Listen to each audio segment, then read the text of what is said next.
Good evening, family. Welcome to Bliss on the Spot. I'm Will Milton. Ricoh Scott. Sandy Paradiselady. Jovonn. Carolyn Victorian. All right. We got a special guest, Jovonn. What's up? Of Body and Deep NYC. What's happening, my man? Ooh. Oh, I'm chilling, maintaining. Yeah. Happy to see all. Yeah. Welcome. Definitely welcome to Bliss on the Spot. So we're gonna just jump right in. So Jovonn, tell the world who Jovonn is for those who may not know. The birth of Jovonn came out in '89 with the first artist on a major label on Warner Brothers, and The first artist on a major label. Nice. The first house artist. Yeah. Impressive. Very. Yeah. Impressive. And second, well, probably by the time I put out, artists, God bless her, Sable Jeffries on Love So Special, that was on Atlantic. By then, everybody else was starting to climb up on the major labels at the time. So, I don't know. I mean, I dabbled here and there with, listening to a lot of house artists, listening to guys like Timmy Regisford, Tony Humphries, and stuff like that. Basically, I liked just hearing the grooves. Had no idea I wanted to be a producer or anything like that. I fiddle around here and there. And I think that Turn and Run Away was an accident. An accident? It was an accident. Yeah. How so? I wasn't supposed to sing that song. I wrote it for a singer out in Connecticut. And the singer never arrived to the studio. It was a female artist. And I had to change the lyrics. By the time I ended up taking it, because I met Renato Pearson. And he had this track. He used to work at Snodbusters, And I just happened to have gone to that club. And he was like, yeah, I got a little studio. We went to his house on Christmas Eve. And yeah, let me hear this track. I reinvert the bass line and everything. We did the track together. And I was humming the song, that I initially wrote for the girl.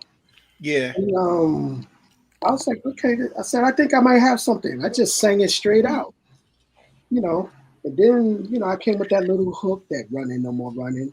I had if y'all got the record, if you really listen to the record, I had a bad cold. My nose was stuffed up. And the part that says Running No More Running, this is not clear. It's not clean. So we got that. Running. Yeah. So that wasn't like a studio effect? No, man, that was me with a bad cold. And it worked. But we was going to change it, but it sounded too light. So, you know what? I was like, let's just keep it. Actually, I didn't even like the song. I just did it. I was like, we gave it to Tony Humphries. Tony Humphries played it at Zanzibar. And he happened to play it on a good night that Cynthia Cherry, if you know her, Cynthia Cherry from Warner Brothers was there. Who's the singer? Who's the artist? Blah, blah, blah, blah. So there's this guy named Jovonn. We want to sign it just like that. Wow. Yeah. So, Off of an accident. That's how it happens. There's always something we're not serious about. When I seen the money, everything changed. You got serious? Is that when you got serious? Yeah. That's when I was like, oh, it's like that? I never was in the house. Just because I knew how to do it, I still wasn't that serious about it at the time. When I was doing all those Gold Tone records, I still wasn't serious. Every record I did, I was just throwing it out there, and I didn't care. Wow. By the time I started taking it serious, I probably started Next Move Records around that time. Be Free was probably like the first release on Gold Tone. And I sold back then like 30,000 copies of that.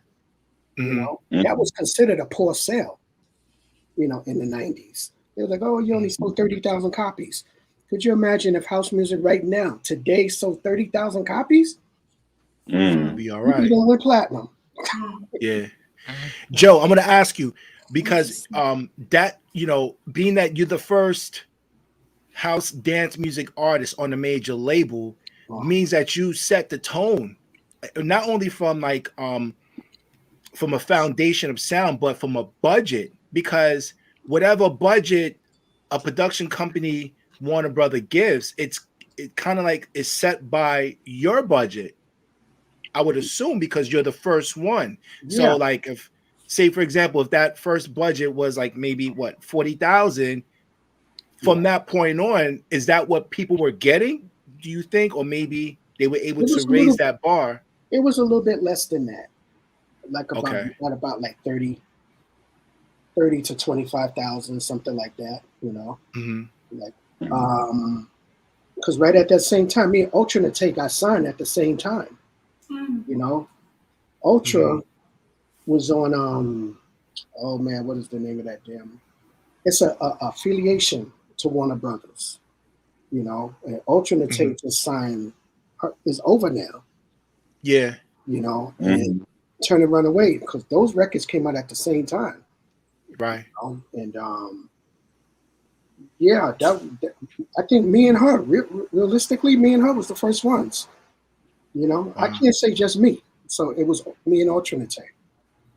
Now, what's it like being signed to a major label? I mean, because you've had the best of both worlds, independent labels, but I mean, because Warner has the budget and the resources. So what's it like? It was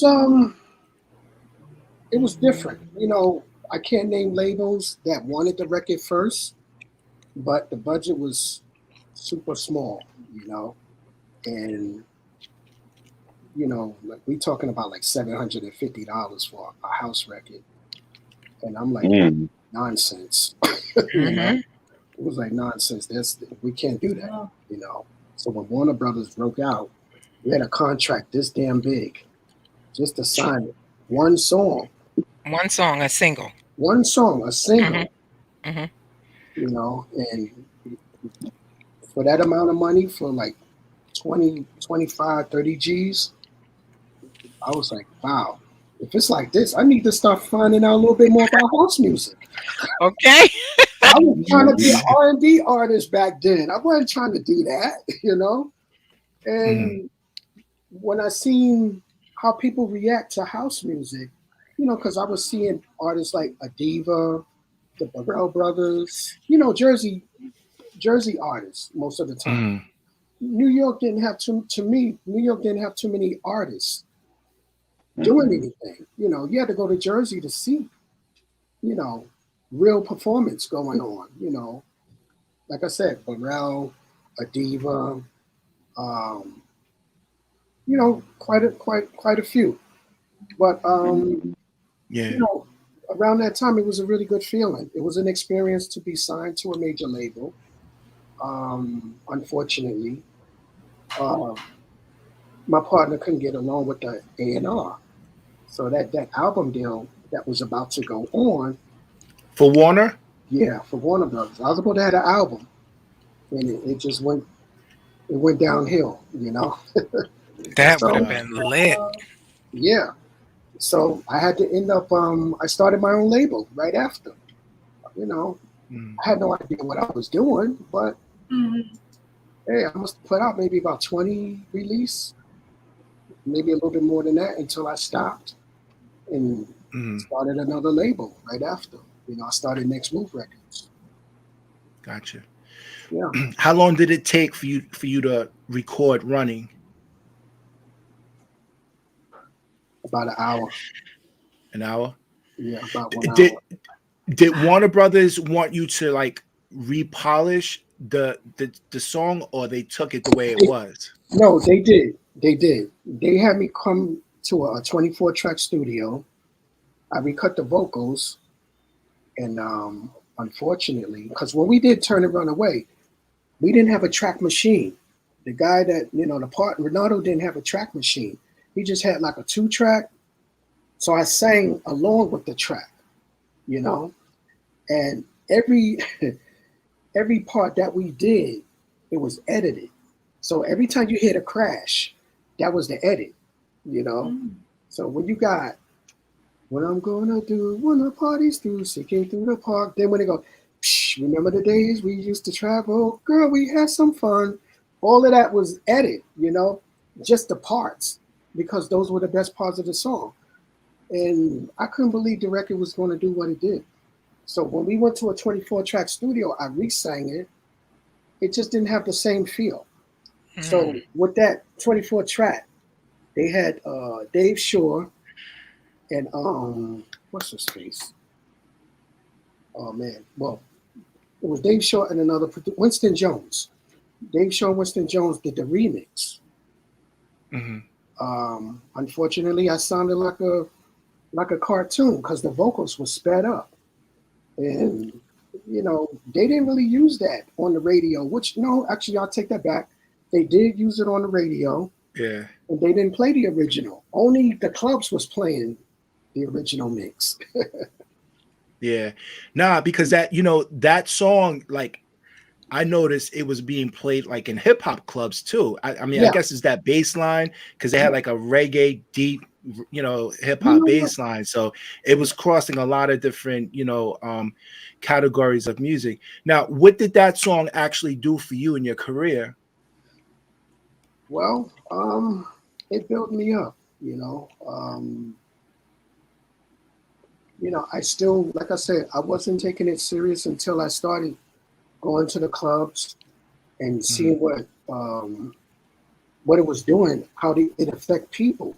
Just to go to a club like Zanzibar and see people screaming over your song. That was Nice. wow. I birthed a song. It's like having a kid. You birthed a song and everybody's just wild out about it, It's like an anthem. And yeah, it was an anthem. And it was a major rush. So, I wanted to see that again, which led me to be more of a producer, I started working with Valerie Johnson with Step Into My Life, which was another big record besides Love So Special. And wow, it was an experience,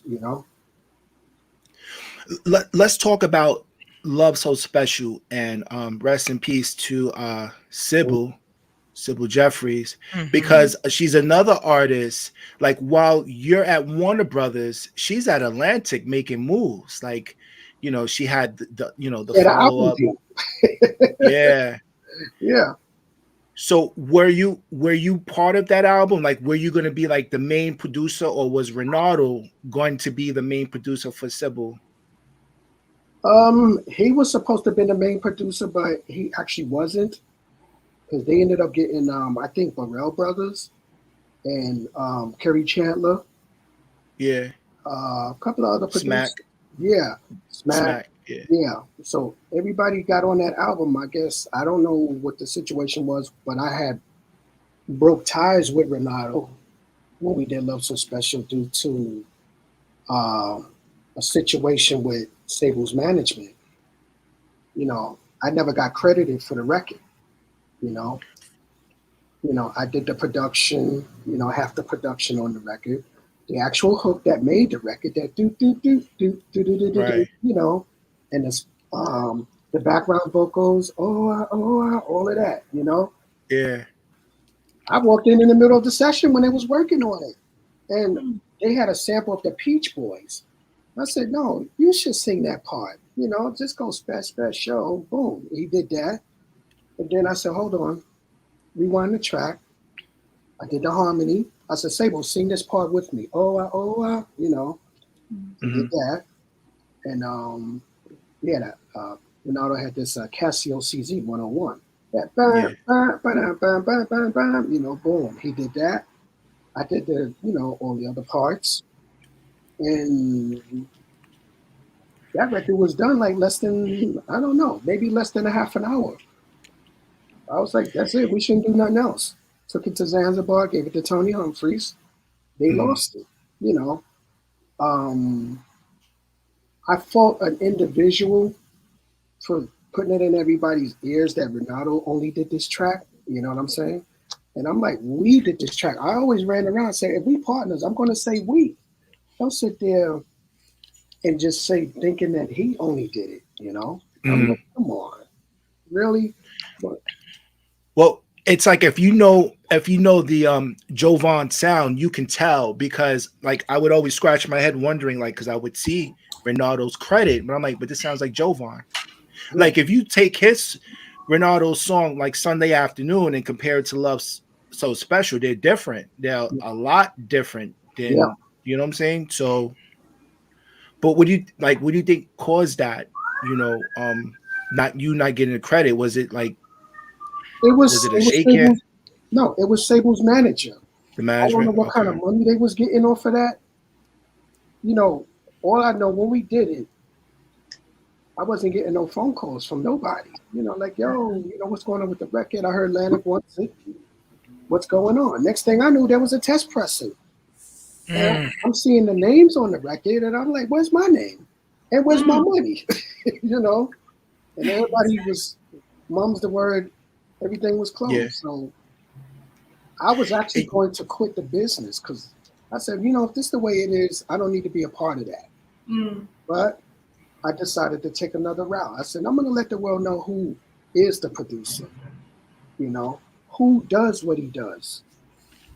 I started Gold Tone Records. When I did Be Free, and then Valerie Johnson, so forth on, other records, I done accumulated 900 records in the business.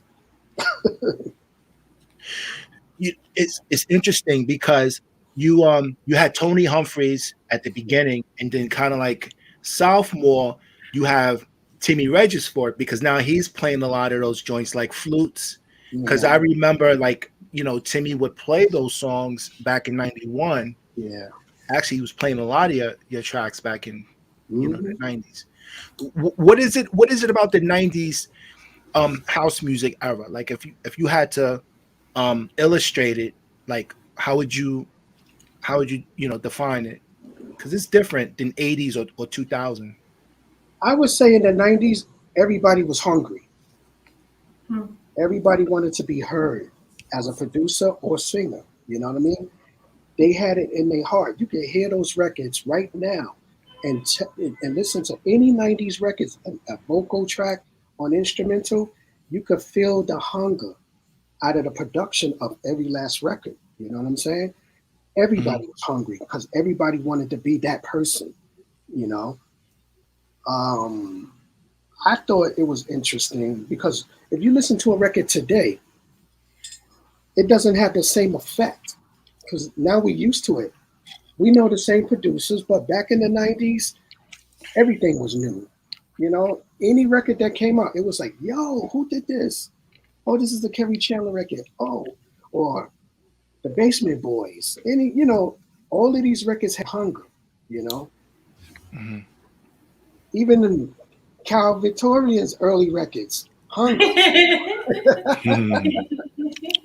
She had hunger in her songs, you know. We all did. And I still do it because I believe in what I do as a producer. And I have never let off of what it is I do. I still give it that dirt. You know, I call my kick drums dirt, you know. And if it ain't got that dirt in it, it ain't a house record to me. You know? Yeah, I mean, a lot of the kick sound today is a lot more softer, compressed. It doesn't really have, you know, those tape compression sounds like we would actually add to those kicks. Which I wanted to ask you because, and it's like even back then, everyone had their own unique sound. You had Boy Jarvis of Soul with his, you know, his heavy bass, you know, bass line sound, right? You could tell a boy bass line. Yeah, you know, from anywhere. Yes, bust a woofer if you play it too loud. You know, bless your heart. You had Kerry Chandler with the distorted kick drum, but then I also felt like you kind of like had that same type of vibe too. Like you had a little bit of both of them. How do you feel about that? Did those two producers inspire you in some way? Well, I didn't even know who Kerry Chandler was. I was just doing me, you know. by the time I met Kerry, he had did his first EP with Super Lover and Three Generations. yeah, it was on a yellow label, and I still got it, brand new, you know. Yeah. And it was the one that made Kerry was the one that sounded like somebody scraped the record across. Mhm. Set It Off.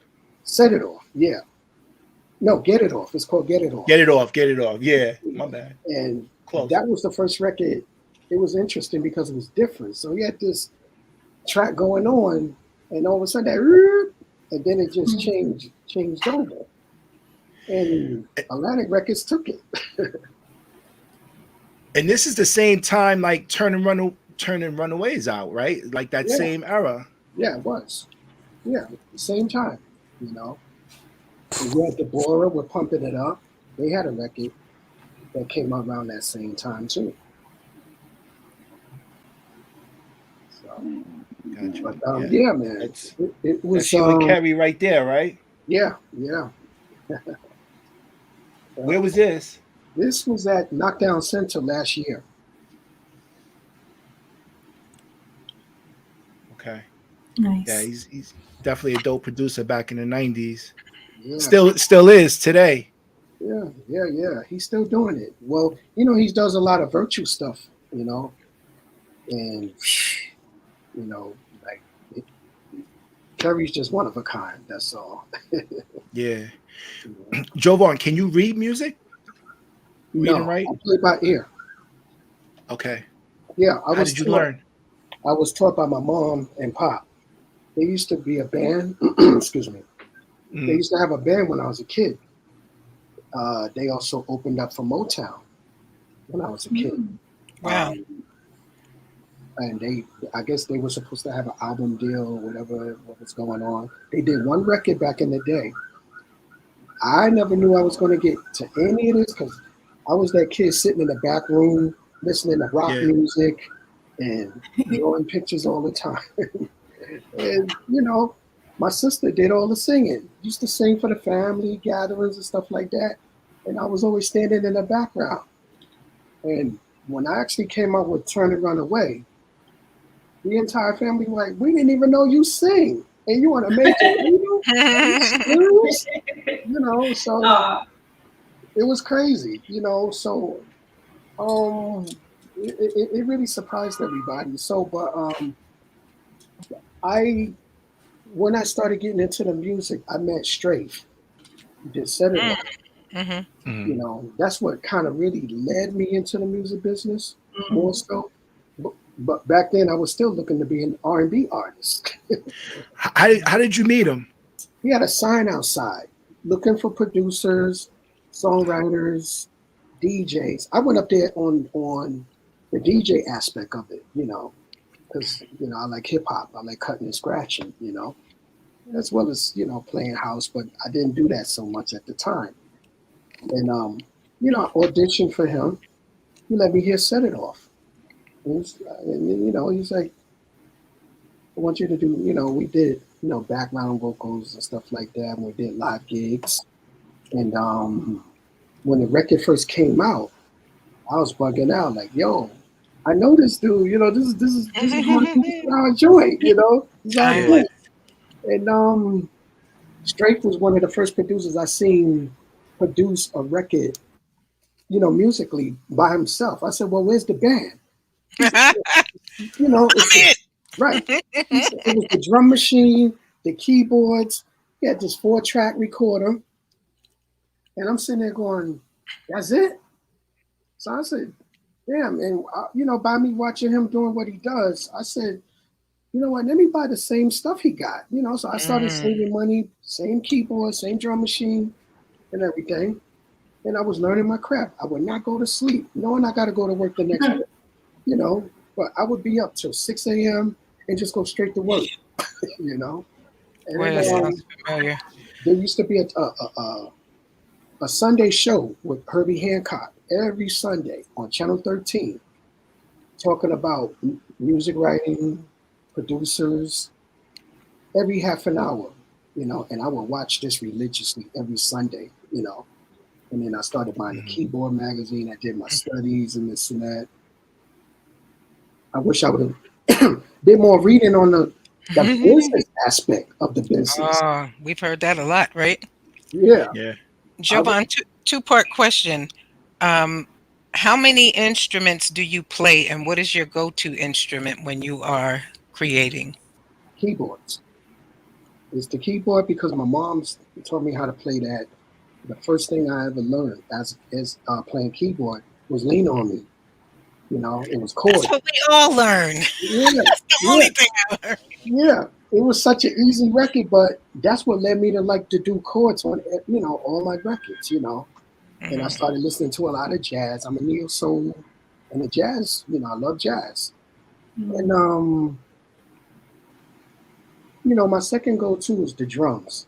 The drums gotta have that hype bounce to it. And I play bass. I know how to play bass. A little bit of lead guitar, and keyboards. That's it.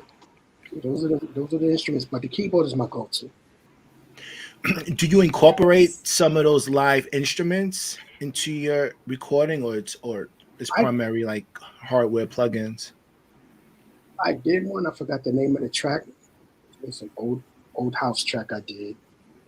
Didn't quite make a lot of noise, but you know, I did the live bass on it. And that was, you know, I mean, it was cool. You know, it was cool. It was an experiment, but it doesn't have the effect that I want from a keyboard. That fat bass, you know. Yeah. Fat bass and big drum kicks, you know, and that was my thing. What was your first keyboard that you purchased? A Yamaha SY 77. Okay. That was right after Turn and Run Away. Really? Yeah, right after Turn and Run Away, I bought the SY 77. So was that a really good keyboard? It was. A lot of my records that was on Gold Tone came from that keyboard.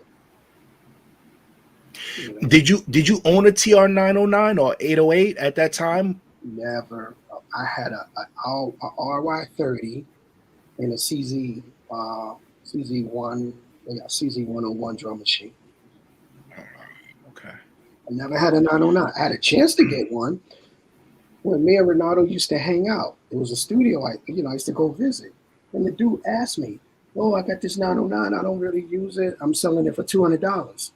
I don't know why I slept on it, you know? And I'm like, that's for hip hop DJs. I mean, hip hop producers. I'm like, I don't want this. Not knowing when that record, Good Life. Yeah. Yeah, Good Life. By Inner Life? Yeah. Not Inner Life. Yeah, the Detroit crew. Yeah. Oh, they from Detroit? Yeah. Wow, okay. Yeah. Anyway. Kevin Saunders and all of them. Their record was off of a 909. Yeah. And I didn't know follow all of that was 909 sounds, you know.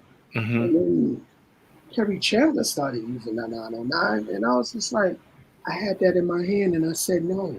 Oh man! I started using. Yeah, but you know, Jovonn, like even like in the some of the R&B stuff they started using the TR 909, like you know, was the Soul to Soul crew. They started using the TR. You know, and now you can't even get a TR 909 for $200. Nah, it's gonna cost you Really? $2,000. Yeah, Wow. sometimes broken at that. But That's so how, crazy. you know, being that you was into R&B, how did you meet Renato? I mean, for those who don't know, like Renato Pearson, he's one of the original Loft babies, and he also had some success with you know, stuff on Atlantic. But how did the two of you meet? I met Renato by coming to Snodbusters. He had a club called Snodbusters. Where was that located? It was off of Broadway Lafayette. Yeah, right off of Broadway Lafayette, and it was like this little loft. Like this loft, it had a thin hallway, but you got to walk all the way up the stairs. Yeah, and that was the club, and that was actually one of the first clubs I've seen like real house people, because I was going to, you know, R&B clubs like Leviticus and, you know, Red Parrot, you know, stuff like that. Yeah. They played house, but not a lot, you know. But Renato, I met Renato there, and he said that he had a little studio, and that's when, like I said, right around the Christmas Eve, we recorded Running. Yeah. Where you originally from?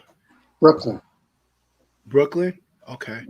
Was it the area that you were surrounded by that influenced the R&B? Because I also remember that you and I spoke, and you were surrounded by also the Queens circuit. Like the Marcus Millers, the Bernard Wrights, and all of them. Yeah.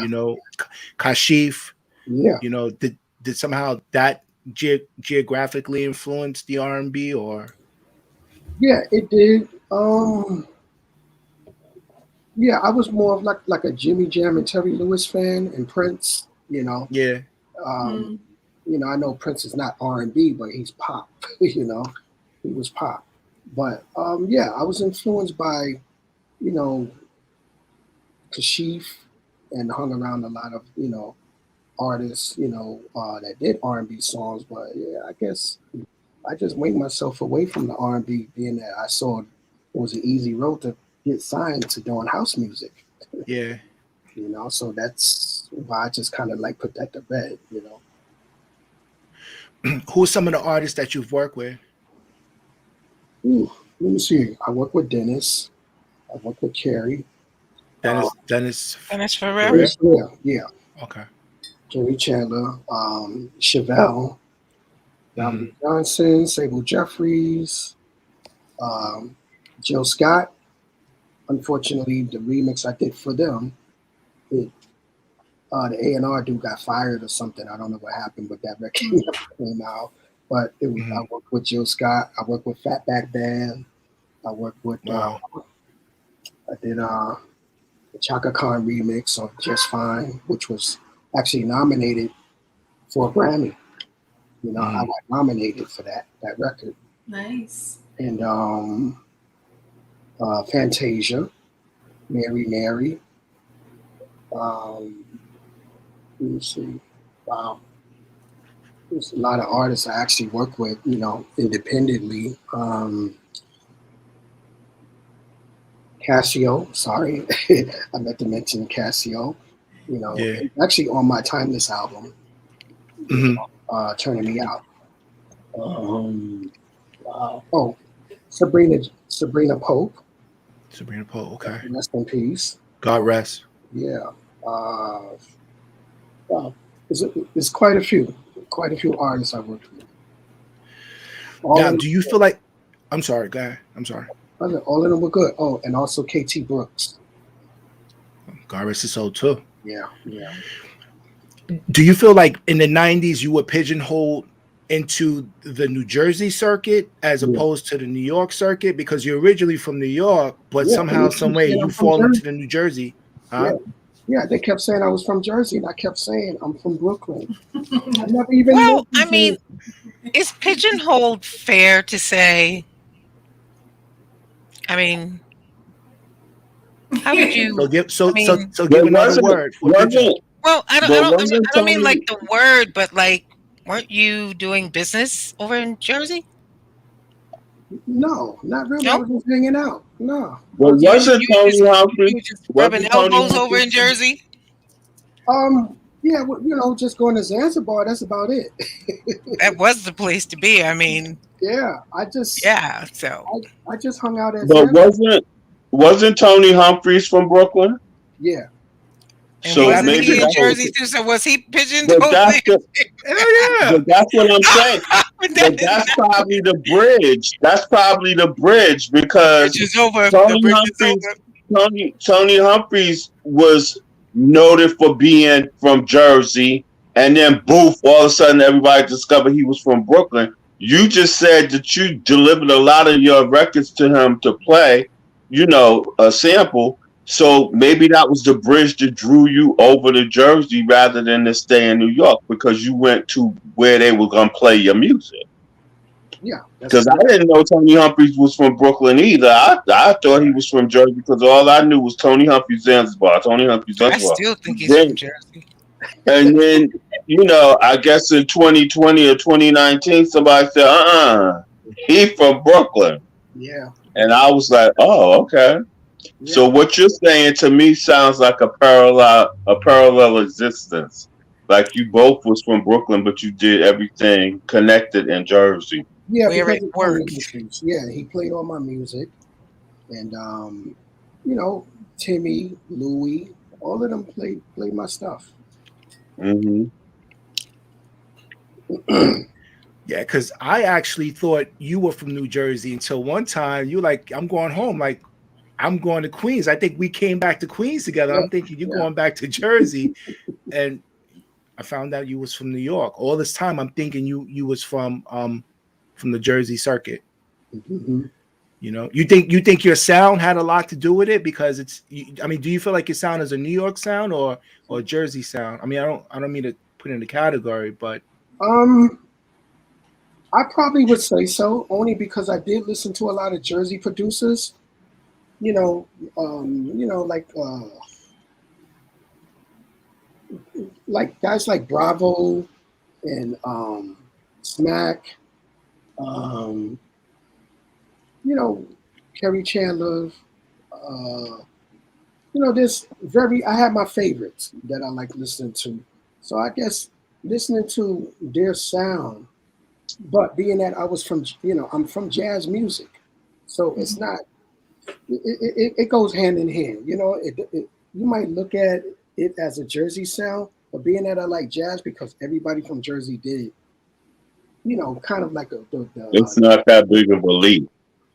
yeah, yeah, they had the jazz It's not core. that big of a leap. No, it's not. No, it really Mm-hmm. isn't. Sound Factory Bar. Oh, What are your thoughts on that? oh man, that's like that was when Sound Factory Bar was around, it was like the hype of music, all new music that came out because you had a choice. You had a choice to hear Louis break new records at Sound Factory Bar, as well as his own music. You had a chance to go to the Shelter to hear Timmy break new music, and the memory that jumps in everybody's mind when it comes to Shelter. I know I'm off the grid with the Sound Factory, but I'm just mentioning club. Okay. But Shelter had Crystal Waters with Gypsy Woman, which was like huge because Shelter just opened. Sound Yeah. Factory Bar, you had your India. India was like making a lot of noise, I can't get no sleep, and the vibe there, you had guys like Camacho work, playing in the basement. I think you played there too, right? A couple Yeah. of times. Well, we all Yeah. did. We all had our chances. Um, Barbara Tucker, Underground Network. Hmm. That was it was becoming so famous that actors and actresses were coming to that party. Hmm. Like famous people was coming there and it would mention Underground Network. So Sound Factory had a print. It was an imprint of what house music came from and what it was all about. And it was Hmm.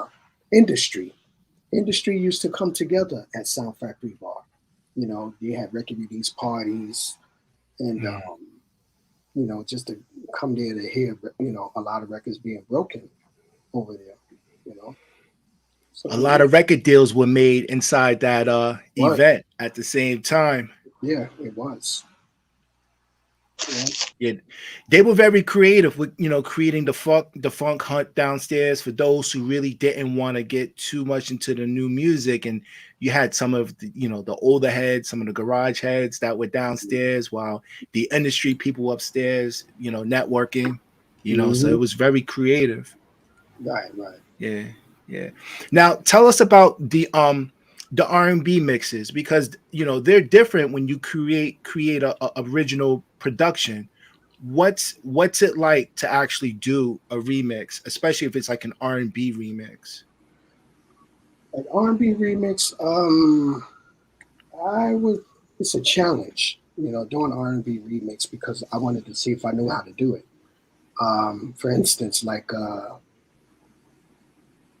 house remix with using Mary J. Blige with Just Fine.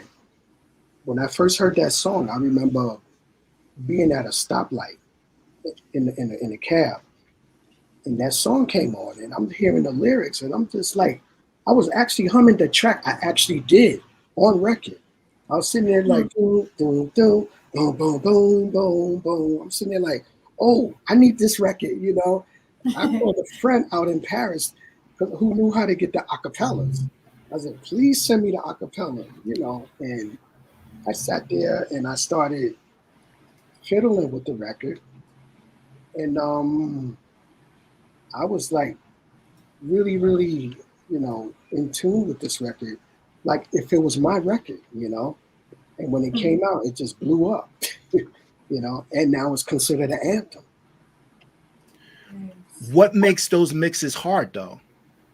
Hard is the arrangements because it's changes and you know, the arrangements to the vocals. You know, you have your bridge and your regular what is that? Yeah, you know, you got your regular verse and then you got your bridge, and it has variations of changes.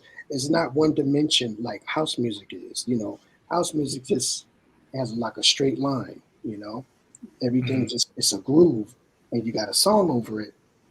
Now, when it evolved, you know, it's almost like you doing an R&B record because it has arrangements. You know, and that's soulful house.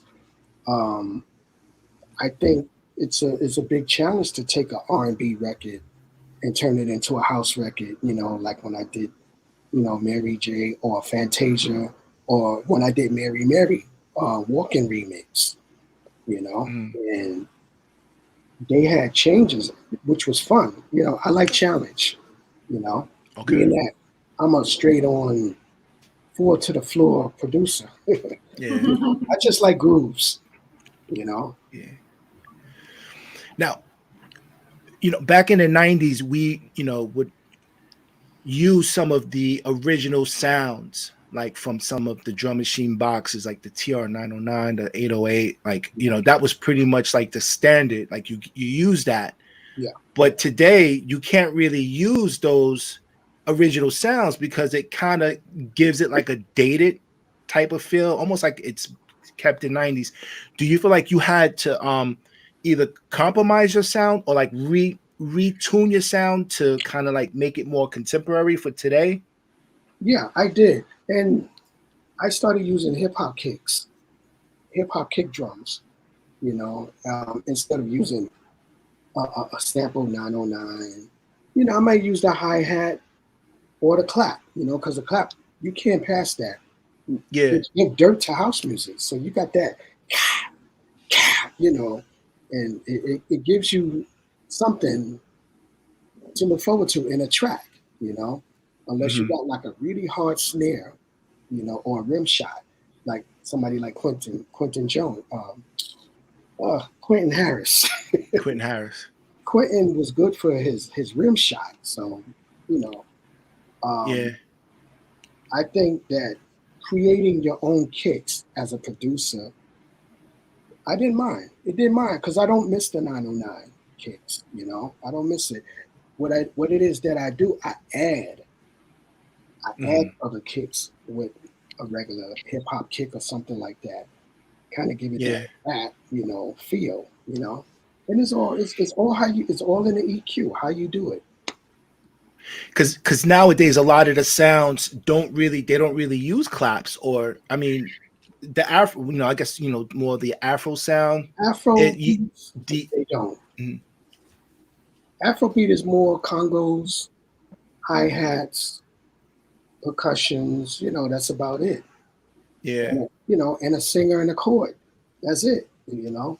So it's pretty. I call it pretty house music, you know.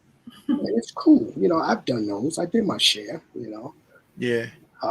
But I still like, you know, dealing with deep house music because of deep house still give me that element feel of what it used to be in the 90s for us, you know, in Soulful House. Because they're acting the way we used to act with Soulful House. Right now, everybody's all cool, you know, in my book, you know, everybody's just more You got the Afro beat. Certain records make you go crazy, like Black Mhm. Coffee, stuff like that. And I feel those records. Yeah. And it's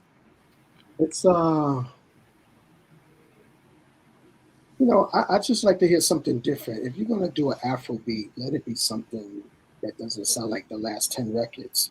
Mhm. Hmm. Do something different. Gotcha. I like a good singer on an Afrobeat record, Hmm. What would be like your most memorable time in the recording studio? Or I guess that magic. Yeah.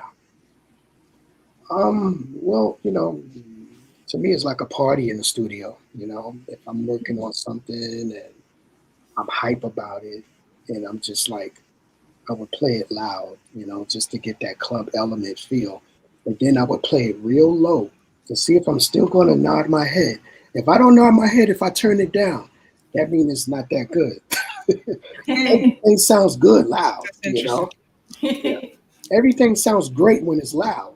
But Yeah. when you play it low and you still doing this, it's like this is the record, This It's is the in record. So that's I learned that from a producer out in North Carolina. Hanging out. He was just doing these classical music, and he was like, "Oh, it's not right," and then he would play it real low.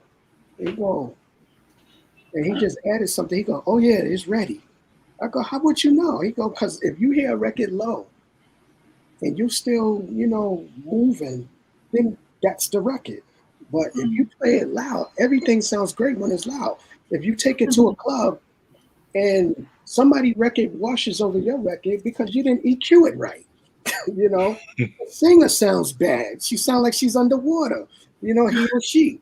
You didn't EQ nothing right. Everything has to, the singer got to sound good, whether if it's a remix or you had, a full production that you did on your own. If it sounds right and you play it low, there's your record. What are some other factors that will indicate to you that the song or the project is ready? Because sometimes we get into the at least I do, where we overproduce. Especially if we're writing music, we can play keys. We put a lot of elements in. Like, how do what you mentioned the volume thing, but like, what are some other key factors for you?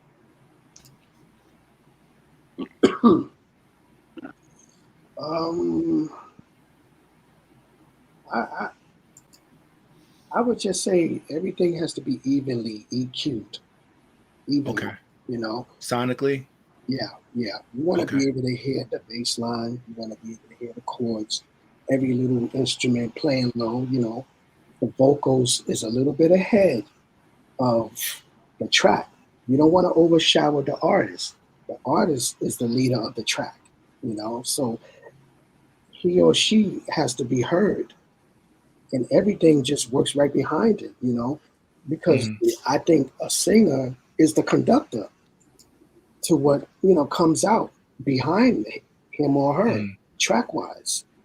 So the factor is making sure your record is EQ correctly. Gotcha. Yeah, because sonically, like for me at least, I don't mix for the clubs. I mix for radio streaming where the vocals have to be loud. It has to be present because that's a radio friendly project. When you have the vocals that's up loud, a lot of times they don't want to hear the vocals. You know what I'm saying? In the clubs, they want to hear the bass, and it's like it Well, washes everything out. that's where the instrumental version kicks in. You Right. do Or vocal the mix, or dub. you do yeah, you do a dub.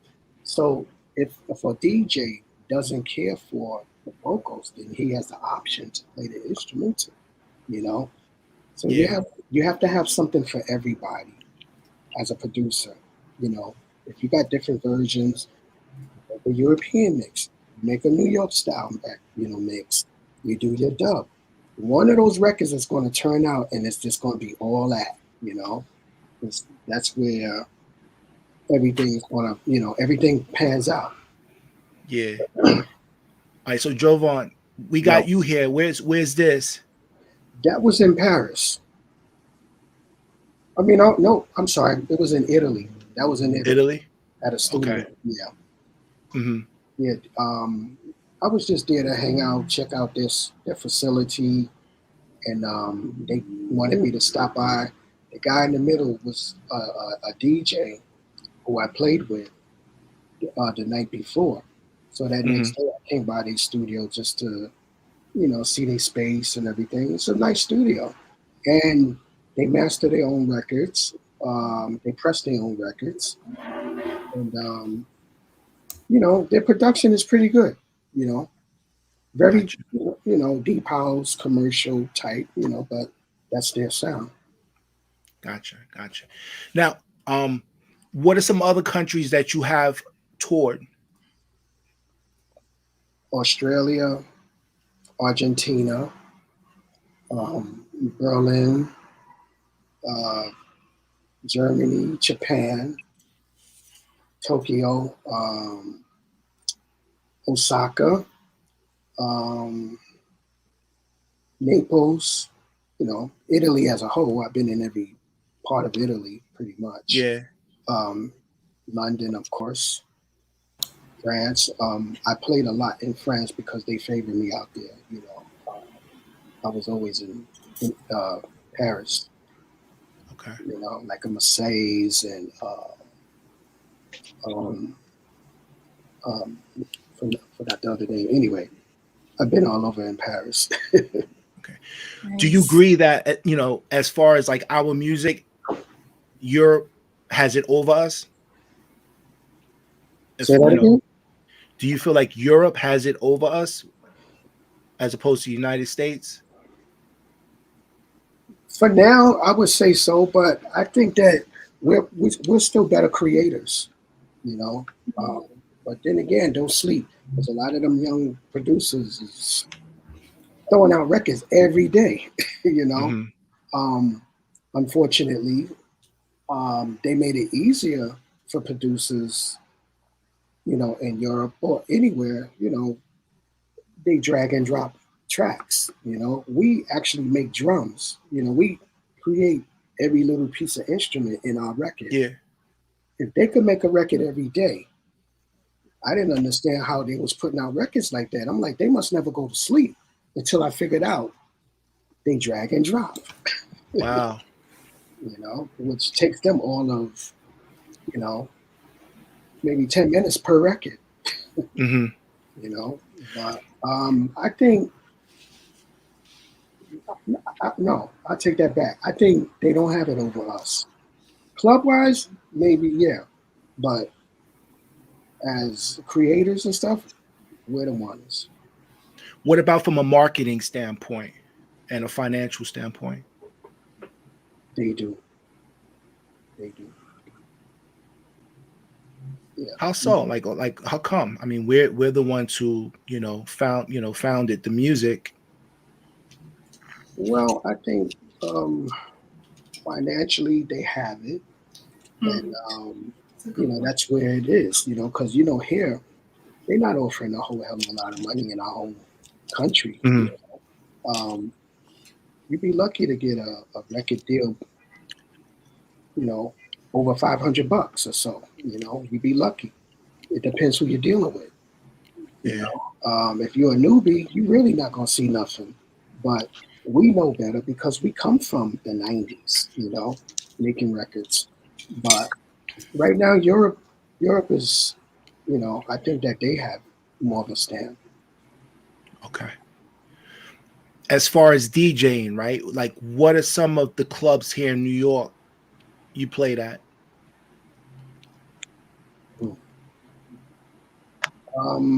Not a whole hell of a lot, to be honest. I mostly played in Europe. There it is. Really? Wow. There it is.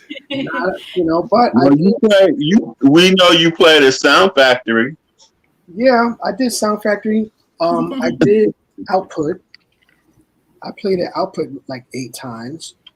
I forgot the name of this other club where Rissa Garcia. Yes. Yeah. She had a residency. I played with her there at least maybe 3 times. I did $3 Club. It's rare. It's I haven't not really done too much of New York appearance. Wow. And that's not by choice. That's something. Yeah, it's not by choice. Yeah. Jovonn, who's T. Armstrong? T. Armstrong? My mom. Yeah. That's my mom. Yeah, she sang background on one of my records. Wow. That's hot. That's nice. Yeah. Nice. What was that like? It was fun. I always wanted her to do it because my mom has a good range, you know. And I wanted, I asked her, and she was like, "Are you serious?" "Oh yeah, I want you to sing back on my record," you know. And she did the background vocals. My sister did background vocals as well, and we also did a record together on Project X label.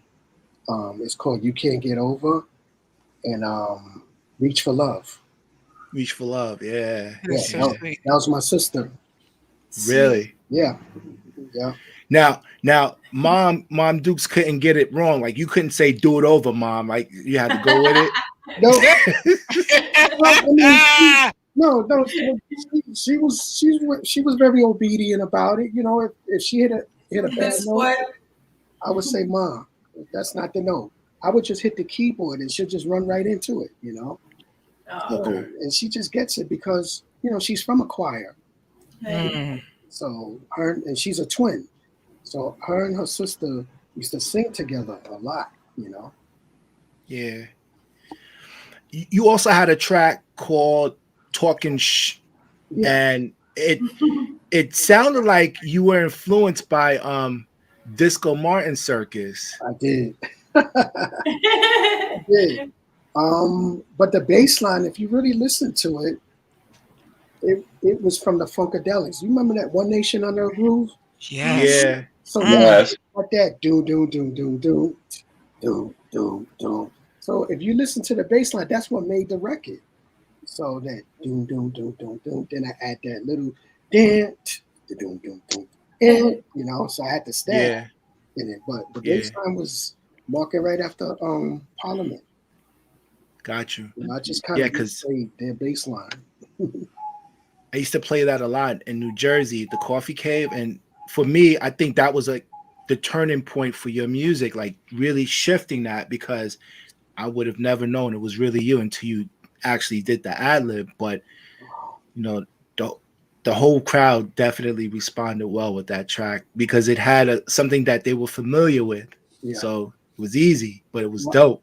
I got a call when you played it too. Somebody was like, Will is playing a record that you did. It sounds like one of them did guess it and say it sounds like a Parliament bass line. I said, "You talking about Talking Shh?" Yeah. Yeah. Nice. No, but that was a dope song. One of my favorite records, far as club anthem is concerned, I would have to say Circle Dance. Oh wow, yeah. Circle Dance. Because it had that hard snare, and Timmy used to kill it every Saturday at Shelter. Yeah, and, Circle Dance. That record, that was a definite anthem for Shelter. They used to kill that. Oh yeah, without a doubt. Wow, forgot about that one, but yeah.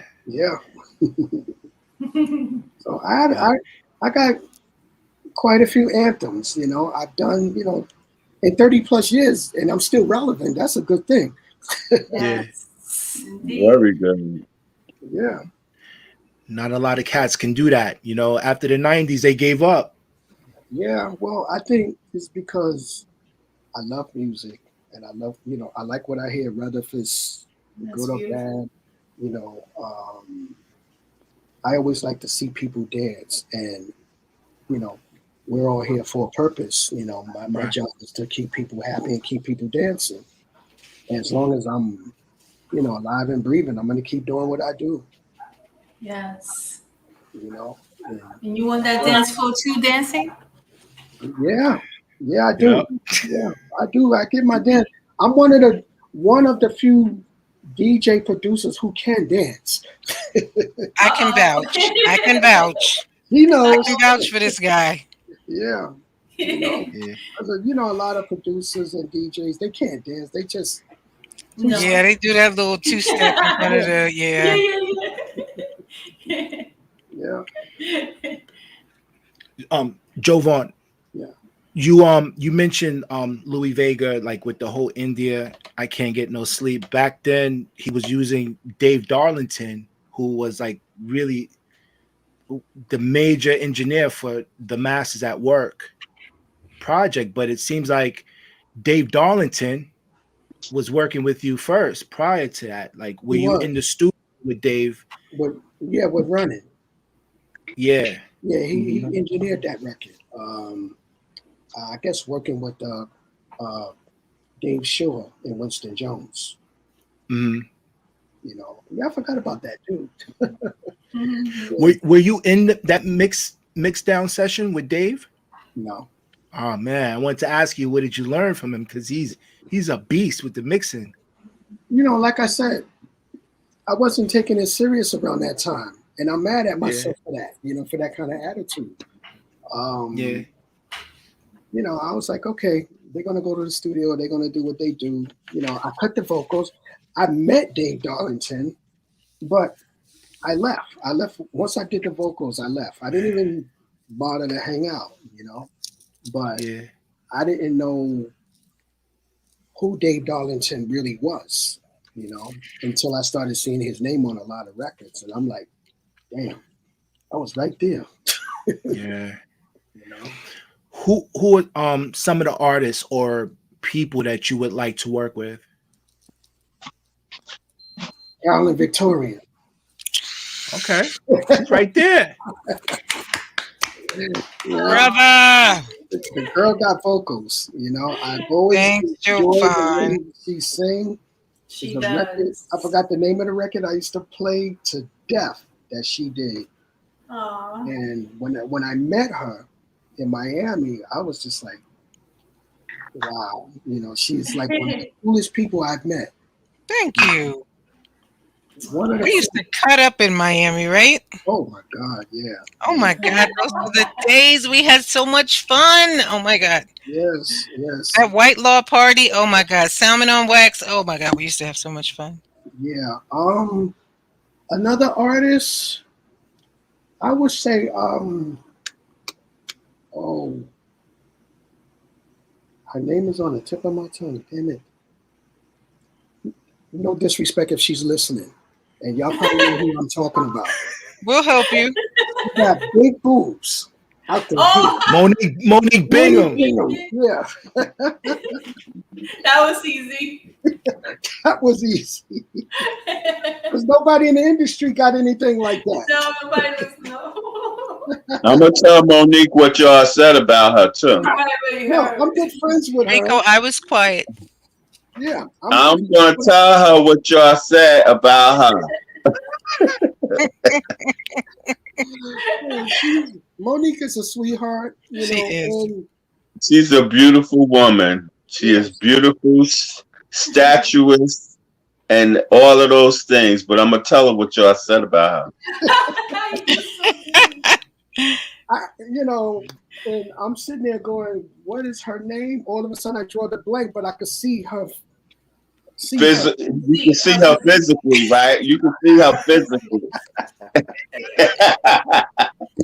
Yeah. Gorgeous physique, yes. You can see her physically. I got you. Yeah, I thought she was a model. I didn't even know she was a singer when I met her. You know, and she's real cool. You know, like her spirit, you say hello, and she just And she's jazzy too. She's very spiritual, like, you know. Very much so. And always in the motherland. Huh? She comes from a band, more of a band setting. Like her original Yes. group, Yeah. you know, was signed by Francois Kevorkian and I think Matthias Lebron. Yeah, Like that whole crew. Yeah. So she definitely understands music. Mm-hmm. For real. Yes. Yeah. I hope she's not listening to this. She was like, how he going to mention me going? We'll let her know. But everybody knows who I'm talking about. If you can't come up with that name, you're like, she's the What- only what- artist. Like, Yeah, but Joe, T Solomon was like, that was easy. So I guess, you know. I seen that, you know. Yeah. But yeah, she's one of the singers. I've always wanted to work with Michael Wofford, but Oh man. he just got lost. I don't know where he's at these days. Michael Wofford just had this, back in the day. Remember the club, The Bank? Yeah. Yeah. Mm-hmm. Yes. Michael Wofford. West Side High, West Side. Yeah. Off of Houston, I think. Right. Houston. And I saw Michael Wofford perform when he did Hold It On. This dude, he could stand still and start singing like Luther did. You know what I mean? He's just one of them dudes that come out of nowhere, everybody be like, they just lose their minds. Mm-hmm. The minute he come on stage, it was his presence before he starts singing. And he would just look at everybody and then boom, the vocals kicked in. But you know, Jovonn, it's like because you had Colonel Abrams, who was kind of like in the vein of Teddy Pendergrass, but then you had Michael Wofford, who's kind of like more in that Jeffrey Osborne feeling. You know what I'm saying? Wow. So I think that's what we kind of like we gravitated to. That sound. Yeah. Yeah, that was funny too. I remember when I first did running, and I performed at Zanzibar, and I got clowned just because everybody thought I was this 6'2" dude with a big voice, and they was like, "That's not Jovonn." I said, "They said you can't be Jovonn." I'm like, "Why?"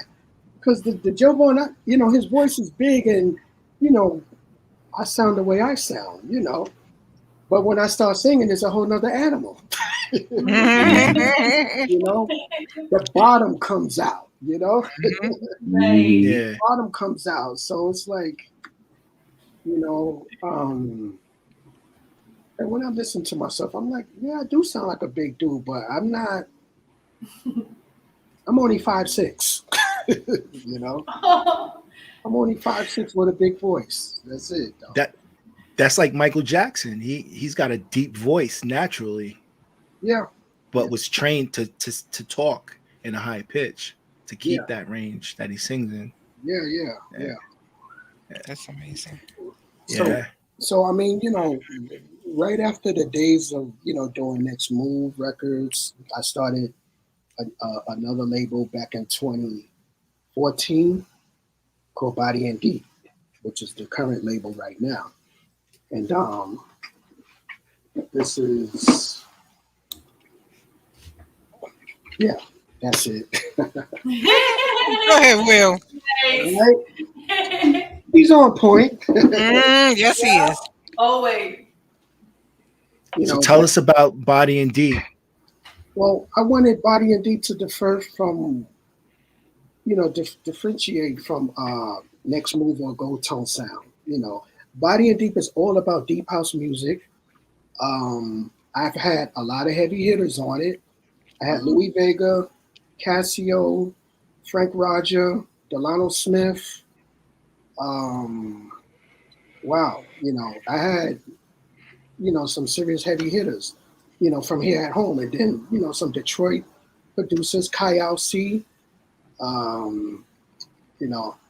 Alex Arnott. Wow. A lot of heavy hitters that was on the label. And I still got a lot more coming up. I got a new album I'm getting ready working on. The last album I did was called Timeless. Let me see. This is the Timeless album, which was featured with different artists on it. I don't know if y'all heard it, but it was. This is a 3-album set, but it's out on digital as well. Timeless. Well, Body and Deep is about deep house. You know, straight deep house, four to the floor, energy. You know, and it's for strictly for the kids. You know, I come back home from time to time and do records for us. You know, Yeah. like Casio were turning me out. Louis liked that record so much that he wanted to do the remix. You know, Louis was like, I need to do this. You know, so Louis did put his stamp on it, and he did a great job. And you know, when people first heard the song, they was like, what the hell is going on? What is Casio talking about? What is he saying? You know, some really provocative, you know, like they're in the middle of the dance floor, you know, and he's just saying all kinds of crazy stuff. That's Casio. Yeah, I was gonna say that's you know, but he's going to be on my next. Yeah, he's going to be on Yeah. my next album. You know, we talked about it. I have other features I want on the album. Yeah. A possibility. You know, I want like a straight track. If I'm going to have somebody like Carol on it, it's just going to be one of them straight party tracks that I want to go straight international for. Yeah. I'm gunning for you, lady. I'm gunning for you. I see you. Yes, yes. So Jovonn, you had so much success with Go Tone, Next Move. How come you decided to stop those two entities that were in the music industry? Well, with Go Tone, because I was just pigeonholed with the old Go Tone sound, you know, Yeah. I got tired of people, you know, if they asked me to do a remix to their record, I want you to do a mix like Go Tone. Are you serious? I'm like, where's that record going to go from now, today? This is, you know, last year, like, this is like 2020, 2021 at the time. Mm-hmm. And I'm like, yeah, but, you know, we'll offer you this amount of money to do the remix. And I'm sitting there going, well, you know, numbers make you say, okay, you know? But my personal feeling about it is I don't like to be pigeonholed to gold tone sounds. You know, that was back then. And then I started with Next Move when I started doing full production tracks. And that's when I met, you know, me and you was hanging out, Will, you know. And I did what? I think I was in the middle of doing seven Wonders of House. You know, and you were there when I first played it for you. I said, yeah, this is the EP I'm doing. And it was like a early Afrobeat type record, you know. It was, yeah. And it had a choppy snare, you know. And I did that off the piggyback off a circle dance, you know. And it didn't do that great. All of a sudden, in 2019, that record came back out, and somebody was like, "What is this?" I was like, "This is mad." Oh, it just, you know, we just re-put the record back out. Now y'all acting like this is a brand new record, you know. I said, y'all just slept on it, you know, and it just went right back. But you know, you mentioned like Jimmy Jam and Terry Lewis. Like, I don't know if you heard like their latest album, but it's not the Jam and Lewis sound. So it kind of reminds me of what you were saying, because your sound was very unique at that time, and still is. But the thing is, people, they want that sound because it always reverts back. So now, while like cats like Jam and Lewis is onto something new, you have artists today like Etta May, who's taking that sound and taking the Jimmy Jam and Terry Lewis sound and stamping it today. So if you listen to like a lot of the music today, like the world music, you hear Jimmy Jam and Terry Lewis. Right. Yeah, you know, I mix in with some of the old sounds that I did. 1 second. Maybe you have something that it's not out that you can maybe demonstrate so we don't get shut down. No. I just had to plug the laptop. Oh, I'm good. Okay. No, I'm saying maybe you have something currently now that maybe you could showcase, play. Let me see. Yeah.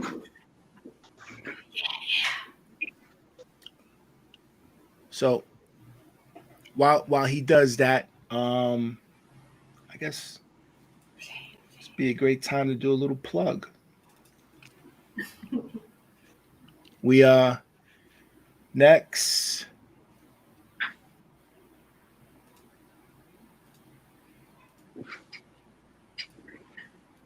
Thursday, February 10th, we got Mark Evans. Oh, He gave you the hit song "The Way You Love Me." I think he did that with Ron Hall and host of other songs that he's done. So we got him next week. So please join us right here at 8 p.m. We're just waiting for Jovonn to go into the vault and break open some of those gems. Oh, Can you hear it? Yeah. Mm-hmm.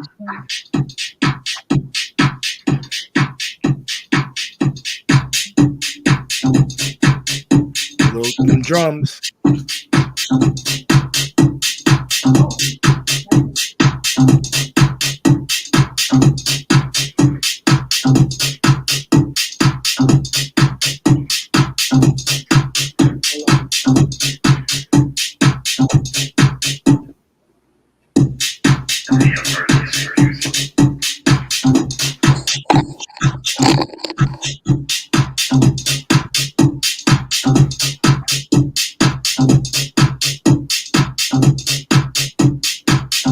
Sandy, you grooving over there? yes, indeed.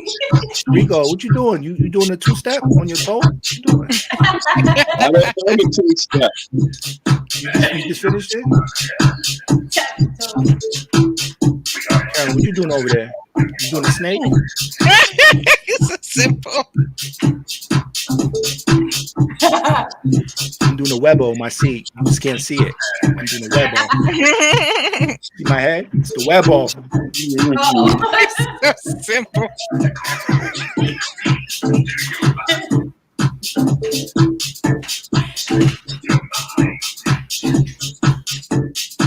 Nice.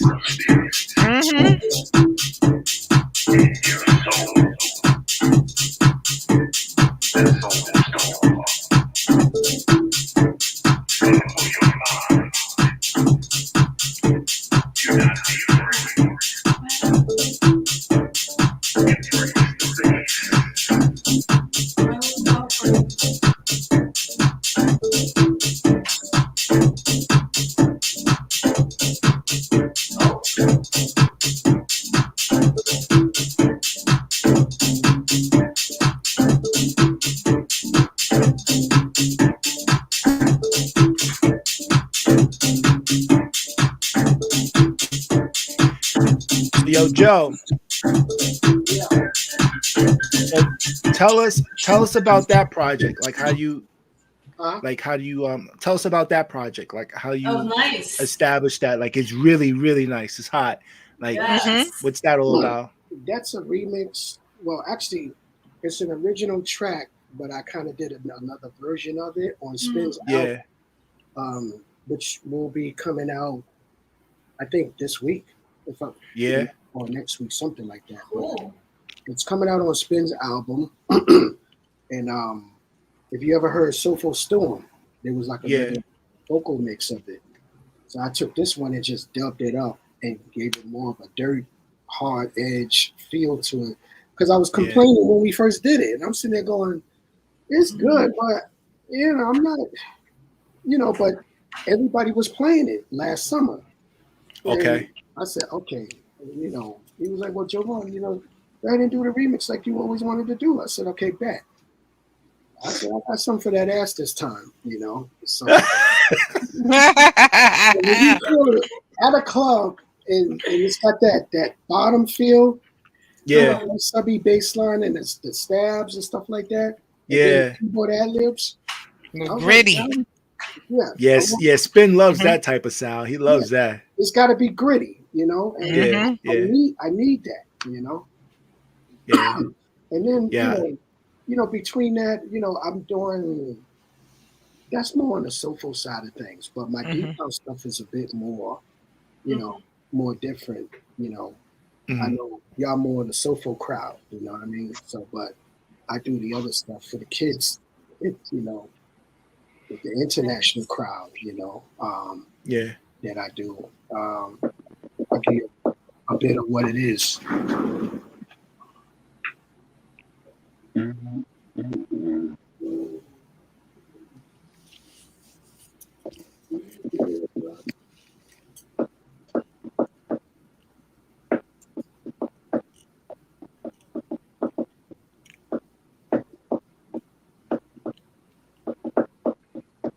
That's you, Carolyn, No, making a beat. It's kind of hot nope, though. I'm not making beats. You That's know, not me. back in the day, you know, that reminds me of back in the day in the lunchroom. We used to be in the On the lunchroom. table.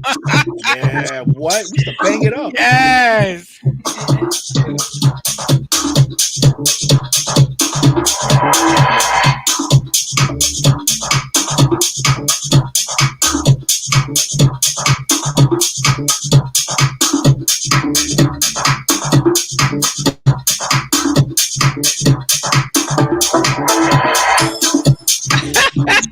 Set Mel said Carolyn Bacon beats wicked. I didn't do it.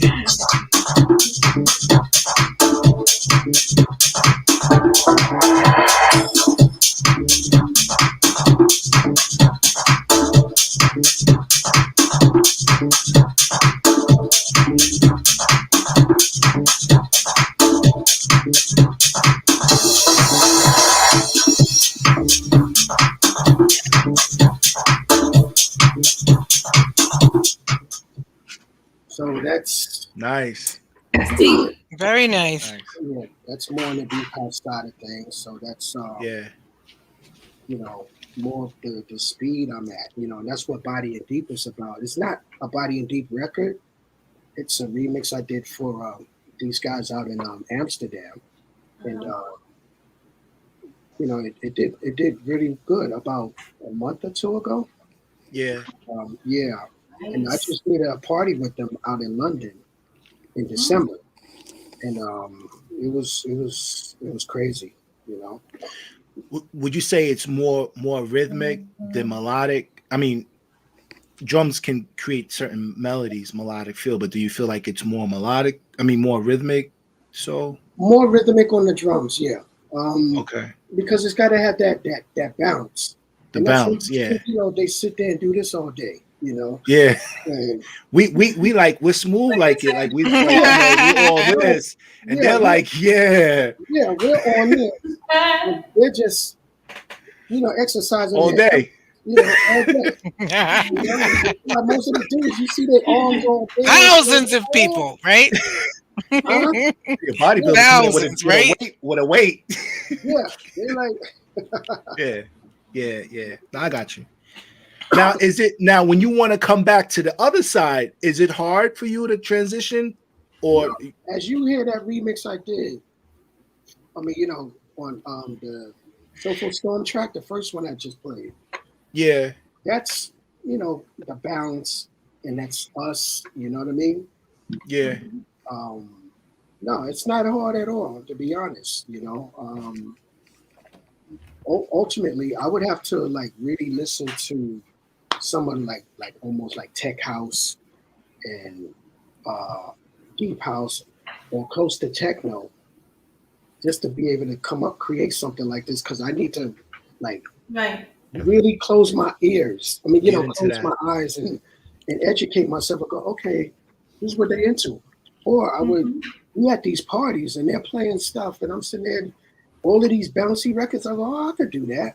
So let me go home and just do what I do, and boom.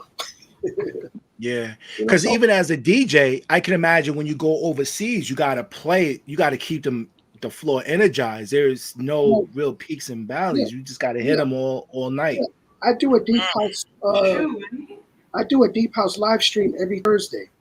Yeah, Yeah, and that's a whole another side of Jovonn. You know, just wow. straight up playing for 10, 20,000 people.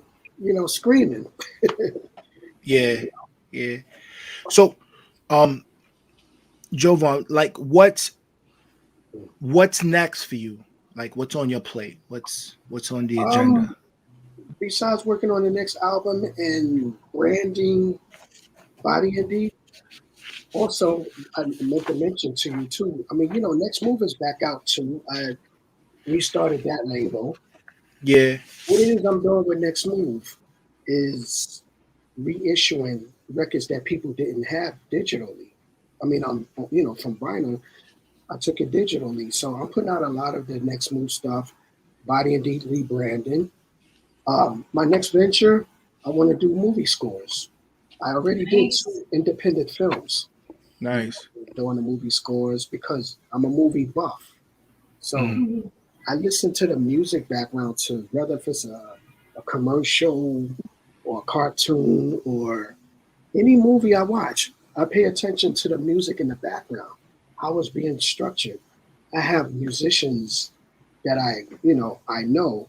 If I Yeah. finally get through the door, I've been going to a couple of the industry meetings with film people. I met a lot of people, Hmm. but they're the big wigs. But I got to crawl before I walk. So if I got to do Yeah. independent films continuously, I got to do what I got to do. But for the most part, that's my next challenge. Got you. Nice. What are some things that you would like to change that's happening right now in the music industry? I won't say change. What I would want back is industry nights. We don't do that no more. You know what I'm saying? Industry night, people just throw parties and that's it. Mm. There's no substance to it. These parties are okay, they're cool, but bring back what we was known for. You know what I mean? If somebody like Louis is doing a party, it's make it an industry night, make it that a label, which he does from time to time. But I mean, like, not just Louis. What about all the other guys? We all got record labels.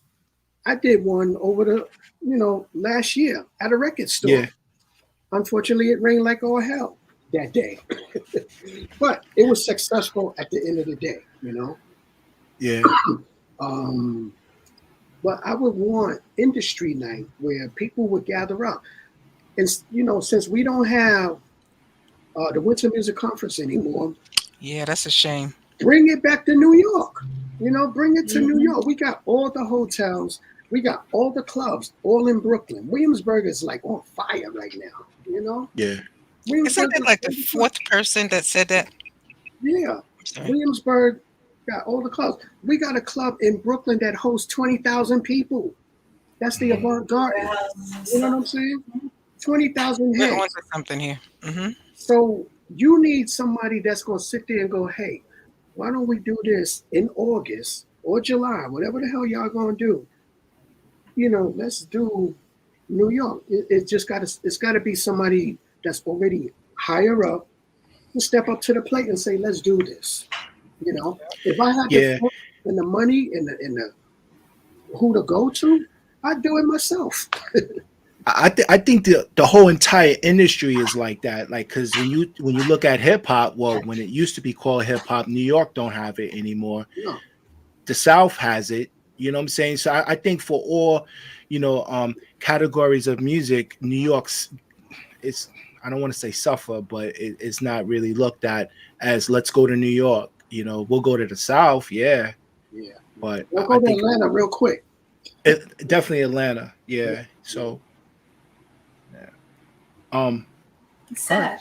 We need that conference. I'm sorry. It is. It Yeah. is. It We is need sad. because We do. I feel that if we were doing the conference in New York, forget about Miami. Yeah, forget about Miami for real. Because you already know they price gouge you because Oof. the conference is coming up. Them hotels right now, if you go to Miami, them hotels probably costing you maybe like $120 a night. The minute it's the conference in March, $500. My goodness. $500 a night. Who's going to come up with that kind of money? It's not Right. worth it. And you get these dry ass parties. You just playing in the lobby. I know you guys got a lot out of the workshops for DJs, producers. I know they were a few artist workshops, but the biggest joy I got as an artist out of the Winter Music Conference was the camaraderie amongst all of us. The opportunities to just be among each other and the trading off of music. The opportunity to just, you know what I'm saying? It was To busy. just exchange music. So much more of that we got to do. We would not have gotten that opportunity to do. Even to just vibe with each other, stop and have a meal with each other, things we would normally not be able to do. I know Twitch allows us an opportunity to be in Chicago or to be in these other places, but it's still not the same as the setting we got Yeah, face to in face. Miami. Yeah. You know, we definitely need to create that vibe again. We do. I mean, this might be a shameless plug, you know, because I'm involved with the event, but Chicago is actually creating something in New York City now where Hmm. they're bringing a 2-day weekender. And I want to, you know, Yeah. give a shout out to DJ Box Hmm. for putting this together. You know what I'm saying? Yay, DJ Box, you did that. You know, they got a list of different, you know, DJs on the bill. It's a 2-day festival. They got DJs from New York, from Chicago, Jersey, to do this thing in New York City. And we talked about that on this panel like a year ago. Right. Doing something like that, and it's a shame Chicago's got to come into New York City and do this for us. Right. But maybe it's just the start of something that could keep going. Probably. I hope so. Yeah, It's a I do possibility. too. And I think Yeah. it's a good plug, you know, it's a good thing for upcoming producers to, It is. you know, meet us and rub elbows because, you know, all of us, we the kings of this shit. Right. You know, we, Right. we started it. We came from the beginning of what it really was, you know, and still is, to be honest. You know, it's facts because, you know, Chicago, Detroit, all of them, Yes. you know, they get to meet all of them right here in New York and be like, Right. well, we got to go to New York, you know, because, you know, you got these guys that's going to be in under the same roof at a hotel, meeting up in the, you know, in a lobby, or we're doing a panel, stuff like that, you know, and that's cool. You know, I think people are starting to think like yourself. What you're doing, I want to applaud you for doing this, you know, what you're doing right here. Thank you. And also there's Yes. Spin. I think Spin is trying to do something like a listening panel where you get to hear demos and you have to judge those records.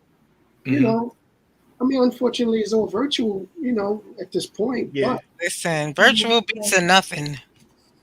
yeah, You know? You know, but I imagine what it would take for us to get that back in New York. A start. You know, a start. It's a You start. said something, Jovonn. You were just talking about overseas that they're doing drag and drop. I was just so like appalled to hear drag and drop. I'm so offended. You know what I'm saying? But like, if that is occurring, and it is occurring, and there's all of these new clones of producers learning that way, and we're here where the actual creativity is, and we don't have actual new creators of music, meaning our youth legacy, you know, Right. being created, it's a sad shame. And so these very things that we're talking about is what's necessary for us to have that instead of drag and drop and drag, whatever you said. But it's technology that does that because everything is quick. Everything is instant gratification. Everything is, I want this done fast. Now, I want that track done in 10 minutes. So whether it's social media technology or I don't want to go get the keyboard hard drive. I want it to be in a computer because I have easy access to it. These presets, these plugins already have these presets that it would take us hours to do. So technology, it creates that, you know, I want it right now, right here. Yeah, unfortunately, but I'm not look at social media, our phones. If we want something fast delivered, Uber Eats, or you go to Prime, you're getting stuff quick instead of going to the store. I mean, but I'm just saying, I'm old school. So if I was going to learn to do what you guys do, I would want to learn it the way you learned it. If I was going to teach my younger, I would want them to learn the way I learned. I would want them to learn from scratch. I don't want mine to learn from the drag and drop. I want them to learn the way you learned. I mean, they'll eventually learn the drag and drop, but I want them to have a foundation of an origin of. Does it make sense to be able to be successful, to have Yeah, the that's good. turntables and the mixer, not just the. Okay, I've said enough. No, I've like said a enough. DJ This learning is how to where she drinks the water. sing. Well, what is he? I What's in think I it's. his needed I the think it water. should start from the foundation of turntables, or even go back to Yes. the 8-track. Yes. But the thing is, everything Reels. is based on just their own frame of reference. Our frame of reference is not their frame of reference. So I think teaching from with the chord progression first, as opposed to the drag and drop. Yeah. I don't I don't think that's happening. Now there No, are those who want to learn, Mm-hmm. yeah, but I mean, again, you this got is a some fast industry. producers. You do have some producers. I respect all producers, but it's not fair that they could just boom, boom, boom, boom, boom, boom, and next thing you know, they this big producer making all this damn Yeah, noise, yeah. but we still sitting in the studio coming up with the right snare, the right hi hat, the right drum kick and all that. They were like, oh, well, we'll just snatch a Kerry Boop, Chen boop, boop. and boop, boop, boop, boop, boop, and we'll take this chord from a Jovonn, and then we'll take these vocals from Oh, what is that? Will Milton? Yeah, Oh, exactly. It, And and they'll supersede us. They'll Yeah. bypass us, and all of a sudden they're the ones, and we're right, sitting here labbing it up, cooking up like mad scientists, trying to figure things out, and they're gone. They already passed us, and they're yeah, they're the hit makers. yeah, they're hit makers, and yeah, deep house is a young man's game, you know. But we're the leaders of the shit, and they still want to learn from us. Well, how right. do you do this? But I give respect to the ones that's buying all of these old drum machines and keyboards. If you look at Instagram and you see this dude with like 20 drums, 20 drum machines, and all of these old keyboards from Juno to, all of these rolling keyboards. And I'm like, do you really use all of that? They go, yeah, we want to really learn how to do that. We don't do none of that drag Yes. and drop. Yes. I go, Yes. that's what I'm talking about. I respect that. Yes. And You so know, that's exactly what I'm saying, is right. that we I need to res- be able to teach from that yeah, place. I respect that. So a lot of these kids are listening, they're looking at us and they see. So they're buying all of these old equipment lately, and they want to learn how to do it instead of just quick, who's the one? Wait a minute. What did Mr. Miyagi say? Wax on, Oh, wax off. yeah, Okay. yeah, It's real. It matters. It yeah. really does.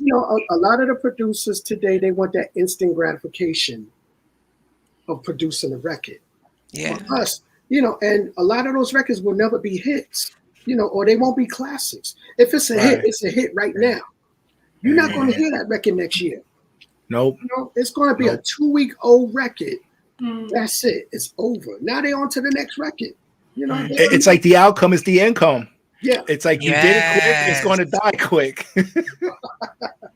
yeah. So they wonder, and they asked me the question, well, how does your record stay, sustain for so long? Because it's original. You can't listen to a It has a Jovonn record and go, foundation.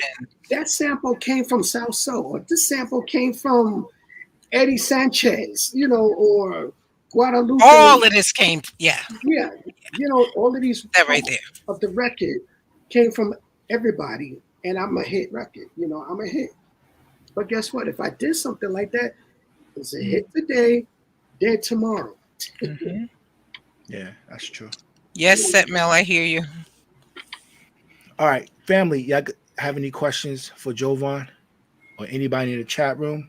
It's that lady Alicia. What's up? Any questions for Jovonn? Wow. I don't have any questions. I probably answered them by going on. Yeah. Well, yeah. Yeah, but I just, really wanted to say thank you for all of your contributions. And I learned a lot tonight about how extensive they are. I mean, you've always been my brother in sound, of course. But I'm just really glad we got this opportunity to break bread and Bliss on the spot to hear how much you've done to contribute to house, and it's awesome, and we're gonna keep growing together. But I really do hope that we take this conversation next level, all of us, because we all have a responsibility, for the legacy of our music to keep going. Oh yeah, So, yeah. Jovonn, anything you want to add that maybe we didn't tap into today? I think we covered the bases. Besides me ranting on other side. I would just go here to there. It's all But good. no, That's good. I hope I've covered bases and answered questions on certain things. I really thank you for having me, and I enjoyed seeing all of y'all. And, It's great to see you. Thank you for being here. yeah. So we're definitely going to probably do something together. Ooh, nice. Carol, Most definitely. Family. family, and you're on the list. Thank you. Thank you. Yo, Jovonn, Ricoh. where can the family find you? Like as far Yes. as like contact, connection, all that good stuff. In this Instagram is Jovonn_official. Yeah, it's Jovonn_official. Facebook is Jovonn Armstrong. I don't really do the Twitter really like that, but I got Twitter as well. But Because we're getting old. yeah, you can definitely catch me more on Instagram. So it's again Jovonn_official. Ricoh, we definitely need to do something, man. That authority voice of yours. Yes. You just got this The big, authoritator. he got this big authority voice. He don't even Yes. need a I'm like, Oh my. just sing from the rafters. So I've been told. So I've been Ooh, told. listen to that. I think Will got your information, so I get it from him, and Holla, I think we should do something. holla. Yeah, you write your own stuff. 2022. Yeah. Do you write your own music? No, I don't. Mm-mm. Are you good at ad-libbing and stuff like that? Yeah, I could do that. Yeah, Okay. I do that in the clubs all the time. All right. Yes. Yeah, because. All right. Come to one of our parties and you'll hear Yes, and a we do expect you to be full coming out. session. Yes. Full session. With anybody song. Yes. Yo, Rico, It was a pleasure. Seb meeting Mel you. said like Paul Robeson. Ooh. Yeah. I told us it's about the James Earl Jones. The Barry, look, the I Barry am your White. there. Look, the Barry White. Okay. Yeah. We got Jovonn, Bliss on the spot, family. Jovonn, thank you for stopping by. Thank you for sharing Yes. the gems. Yes. It's like a privilege to get into some of the songs that you're working on. Keep up the great work, man. Yes. To still be here, it's a blessing, a great thing, man. So please And don't it's stop, still man. be relevant. Still be Yes, relevant. right. Mhm. That's right. what counts is to still be here. Still a lot of us here, but it's not Yeah. that many of us still relevant. Yeah. Mhm. So that's a plus. To be honest, it's real That's a hard. feather in your cap, brother. Yeah. Thank you. And- Nice to meet you, and- Sandy. Can she hear me? Yep. Sandy Jovonn said, "Nice to meet you." Nice to meet you. Hey, Thank Jovonn, you so you much. know what it is. Also, we never know who's watching us. We never know who's hearing us. You know what I'm Mhm. saying? So the people that you think really aren't inspired by our work, they really are. Mhm. Sometimes they don't say it, but in the background, they're watching and they're listening. And being that you're an icon in this house music, man, Yeah. I just need to tell you that. Just keep doing it, man. Somebody Somebody's watching you. Somebody like you, Jovonn, given your history and your longevity, you keep people in awe. Mhm. And when someone's in awe, they can look and admire you from afar, but you like that distant star because they're trying to get to you or be like you or create as good as you. So you put people at awe, especially all this time that you put in. Mhm. A person could be watching you for years and not feel privileged to approach you until they think they got something in their bag of tricks that they could present to you. So you put people in awe. I'm always for that. You know, I mean, I'm very approachable. You know, if you see me, come say something. You know, I kind of. And you saying that right now goes out to the masses. That's right. Yeah. You know, and it's real. He's human. You know, some people they'll sit there and go, "I saw you, but I was scared to say something." No, there you go. If you're trying to get in the game, come say something, and then I can school you on what you need to do to get to Z. You know. Yeah. You just made a bridge. That statement that you just said made a bridge to you don't know how many people. Mm-hmm. Yeah. Come and say something. If you know, hit me up. You know, be like, yo, I'm trying to do this. If I can help you, then I'll help you out. Right. And that's why we do these panels to keep that connection. That's right. I always say you can't use a tool if you can't connect it to something. Like what's the sense of having a screwdriver if you can't apply it to nothing in the world?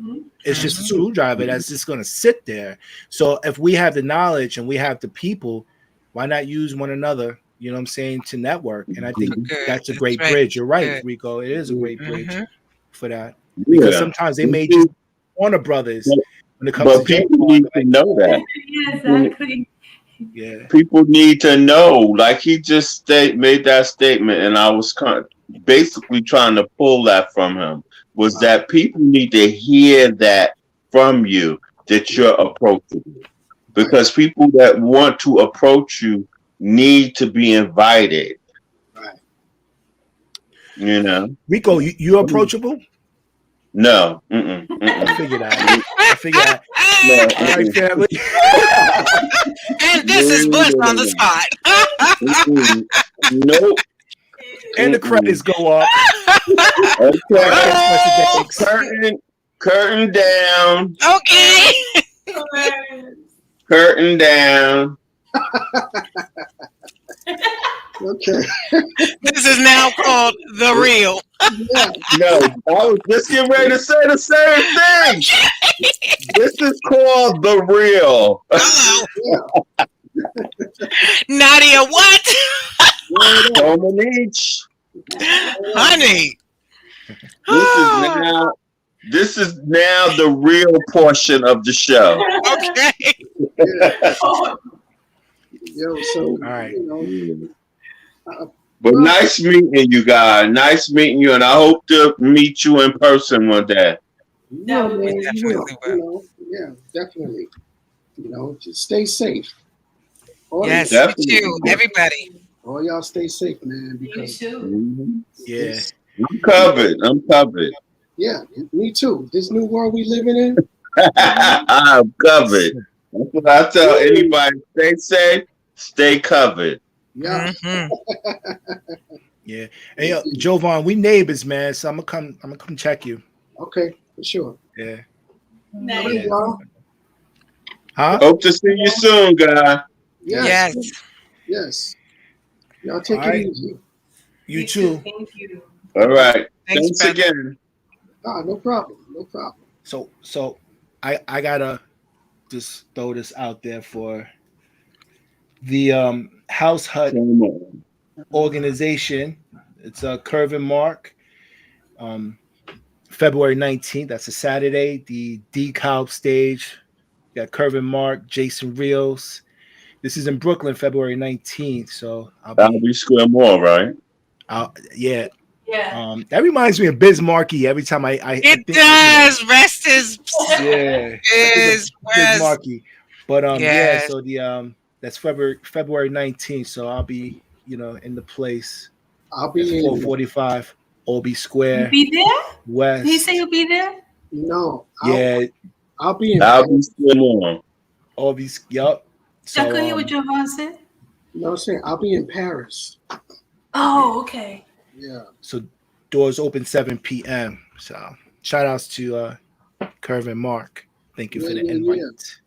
Shout outs to House Hut. House Hut too. Shout outs 3. to everyone. All right. So Jovonn, have a safe trip, man. Yes. We'll talk when you come back. You know what I'm Yes. saying? Absolutely. So I'll try to Stay get. safe If we do and another, stay I'll try to get protected, it my right. brother. It's dark in here. what'd you say? I said, if we do another one like this, I'll try to get a brighter light. You're always welcome back, man. Okay. I ain't Yes, just come back to saying- visit. You're always welcome back. So Yeah. all I'm right. not just We damn- out. Don't Listen- worry about it. We'll just say you the shadow. Yeah. All right. We out. I'm Will Milton. Ricoh Scott. Sandy Paradiselady. Carolyn Victorian. Jovonn in the building. Jovonn. Bless you guys. Thank you, y'all. Everyone be safe out there. Thank you. All right. Yes.